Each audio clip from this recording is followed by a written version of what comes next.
So you now have a full understanding of the garage and all of its bells and whistles, but there are still some aspects within the game of World of Tanks itself that you still do not fully understand. One of the biggest aspects within the game is armor and armor mechanics. For many players, these mechanics are not fully understood. Today I'm going to be going through how all of the armor mechanics work, where the general strong and weak points are on most tanks, and finally showing some ways on how to use the game mechanics to your advantage and using armor effectively. Armor mechanics are among one of the most complicated mechanics within World of Tanks. There is a lot to talk about. The first thing we need to talk about are general armor layouts, where on tanks armor is typically weak, where it is typically strong, etc.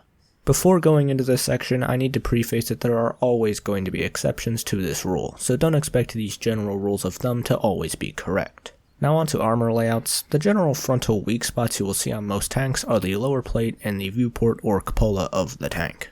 Typically these spots will have much less armor than the upper plate of the hull. The turret is often the strongest point on a tank's armor layout, so try to avoid shooting the turret of most tanks.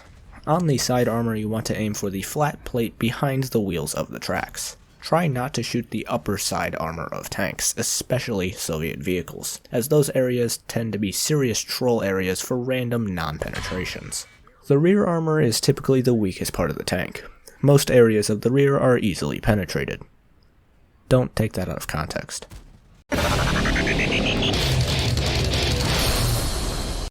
The next aspect that needs to be discussed is how the armor value itself is calculated. Effective armor thickness is based on the raw thickness of the armor plate itself, and then the angling of the armor plate.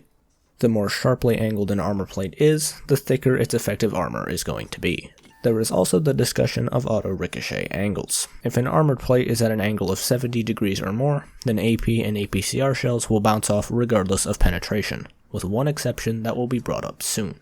Heat rounds can penetrate plates up to 85 degrees. But once you hit that point, then heat shells will begin to bounce as well. The exception to this mechanic is the overmatch rule. If the shell impacting an armor plate has a caliber that is 3 times the raw thickness of the armor plate it is impacting, then the shell will penetrate regardless of angling or of effective armor thickness. So if a shell impacts a plate that is 40 mm thick, then shells that are 121 mm in size or larger will penetrate automatically. The final thing that will be discussed are strategies for how to use your armor effectively. The most basic way to increase the effectiveness of your armor is to not face your enemies directly.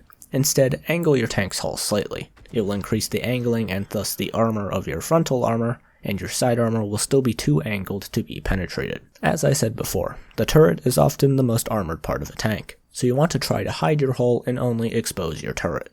This is called making your tank hull down. You can often do this with rubble or by using your gun depression on a ridgeline. Another commonly used strategy is side scraping. This is when you back away from a corner at an extreme angle so that your side armor is an auto-ricochet angle.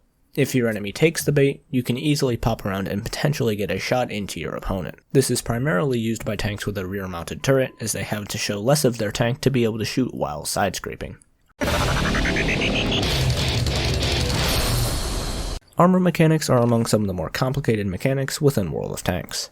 But with a bit of guidance, armor mechanics can go from being a mystery to being a powerful tool that can help guide you to victory. So, yeah, that's about it. I'm Unbearable. I'll see you next time. If you enjoyed this video, please consider checking out my other videos. If you did not enjoy this video, then throw my ass off a cliff.